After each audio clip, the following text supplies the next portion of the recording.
Lucu ya, ajaib sebetulnya, lebih kepada ajaib. Bagaimana beberapa panggilan kepada Jokowi dari berbagai sidang pengadilan, baik di Solo ya maupun di tempat lain, itu nggak pernah datang. Tapi dia bisa datang begitu semangat di Makassar di Rakernasnya PSI, teriak-teriak. Saudara-saudara bekerja habis-habisan untuk PSI, saya pun akan bekerja habis-habisan untuk PSI. Lucu gitu sahabat ya, bagaimana orang yang tampak ringkih ya, jalannya susah, kita lihat juga salamannya juga gerakannya lambat, tiba-tiba di Rakernas PSI bisa seperti orang yang segar bugar dengan intonasi yang tinggi, luar biasa, ajaib.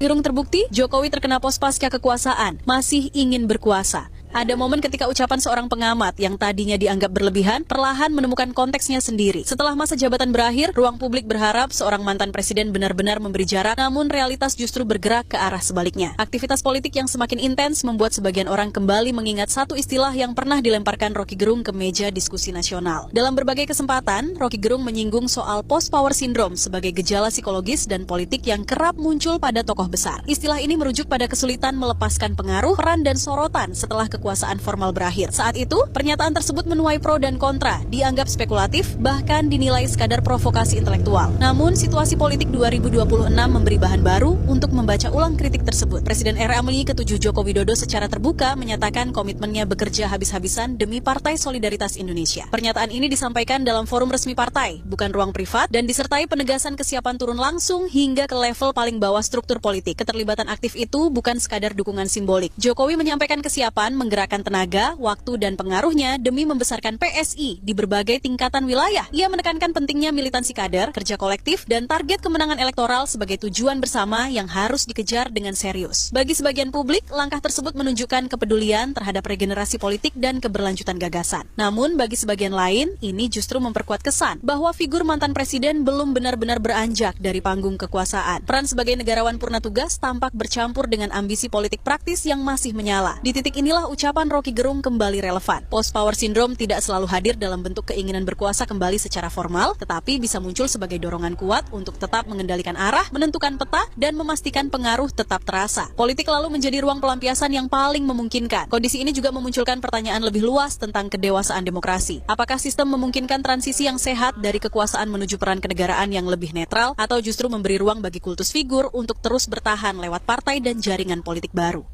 Pasti setiap hari buka HP itu. HP itu sumber penyakit Jokowi. Tiap kali fufu-fafa, Roy Suryo, Rismon. Ya, dia mengalami sakit yang disebut pain of desire. Sakit karena punya ambisi itu. Kalau Pak Jokowi nggak punya ambisi, ya tenang aja tuh. Kita mulai baca itu tuh. Saya bisa nangkap. Sekarang, kenapa dia punya pain of desire? Begitu keadaan orang yang post power syndrome. Itu ada mulai dari lurah post power syndrome sampai presiden post power syndrome. Bentar lagi Donald Trump kena post power syndrome. Dan itu dia buru-buru backup dia, membackup dia sendiri untuk jadi ketua perdamaian dunia itu yang Indonesia kemudian chip in dengan membayar iuran di situ kan. Itu kan gejala post power syndrome. Jadi fakta pertama, Presiden Jokowi pasti mengalami post power syndrome. Pasti. Itu gejala umum dari mereka yang meninggalkan kekuasaan. Bisa nggak post power syndrome dihindari? Bisa. Apa kasih lagi dia power? Gampang aja. Tapi Pak Jokowi tahu dia tidak mungkin lagi punya power. Karena udah 2 periode. Tetapi orang yang masih punya post power syndrome ingin kembalikan powernya, akan cari cara untuk memperpanjang, mengekstensi powernya itu. Apa yang dia lakukan? Gibran akan dirawat untuk jadi extension of his own power. Dan Pak Jokowi pasti siap. Saya tidak setuju karena belakangan itu ada yang sadis banget itu bilang kalau sakitnya Pak Jokowi itu karena azab. Itu tega banget itu, tega banget bilang sakitnya Pak Jokowi karena azab. Udah sakit dibilang kena azab hanya karena tanda-tandanya ya. Tanda-tandanya ini mirip dengan warga daerah tambang yang terpapar merkuri, kadmium, sianida dan lain-lain. Jangan bilang azab. Soal azab hanya Tuhan yang tahu. Soal azab hanya Tuhan yang tahu. Tuhan tahu apa. Mendingan kita ikut mendoakan untuk kesembuhan Pak Jokowi. Kenapa sih kita harus mendoakan orang yang menyengsarakan masyarakat agar cepat sembuh? Ini saya bisa punya alasan yang bagus. Alasannya simpel saja, supaya Pak Jokowi tidak bisa ngeles kalau nanti dipanggil ke pengadilan. Mengapa? Pak Jokowi ini perlu diadili. Jadi saat itu bukan hanya kata-kata yang manis yang nggak sinkron, tapi rezimnya ini memang benar-benar punya dosa yang sangat besar. Nah makanya kita pengen keadilan di dunia dulu lah. Pengadilan akhirat malah makin repot, benar-benar merepotkan. Kerepotan itu dimulai dari ketika pengadilan akan digelar, syaratnya kan harus mati.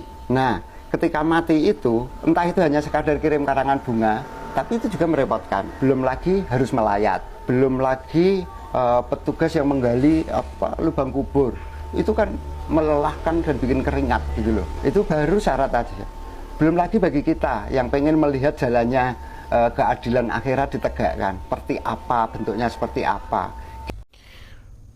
Beberapa hari terakhir viral di mana Presiden Joko Widodo tampaknya kembali bugar ketika dia menghadiri rapat PSI beberapa waktu lalu, dan kemudian hal ini pun dipertanyakan oleh netizen karena ketika Joko Widodo dipanggil tentang ijazah palsu ke pengadilan, ternyata dia itu selalu tidak datang alias mangkir, dan kemudian hal itu dipertanyakan atas jiwa kenegaraannya sebagai bapak bangsa yang seperti kita ketahui dia adalah seorang mantan presiden yang pernah memerintah Indonesia selama 2 periode.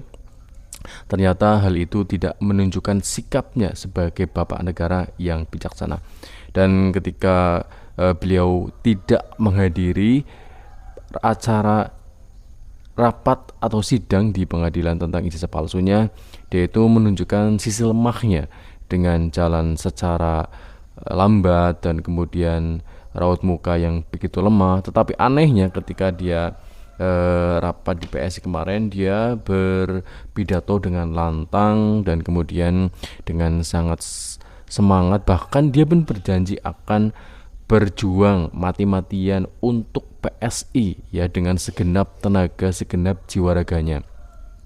Karena seperti yang kita ketahui bahwa mantan Presiden Joko Widodo ketika dia pensiun menyatakan bahwa dia akan kembali ke Solo, tempat kelahirannya, untuk menjadi warga biasa. Tetapi anehnya dia malah justru menjadi seolah-olah itu sindrom power, karena dia selalu mencirikan dirinya itu ingin kembali berkuasa meskipun hal itu tidak memungkinkan.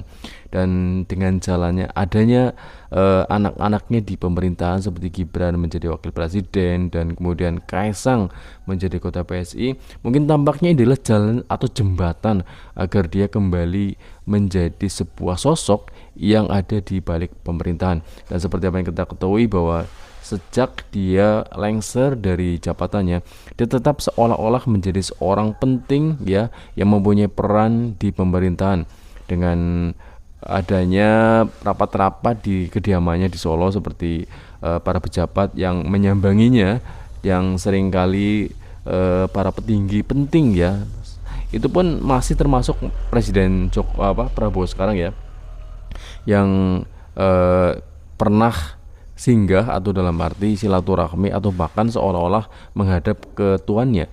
Dan inilah yang dipertanyakan oleh netizen, apakah benar mantan Presiden Joko Widodo itu seorang yang sindrom power, yang tidak ingin segera lepas dari kepemimpinannya atau dari kekuatannya di pemerintahan.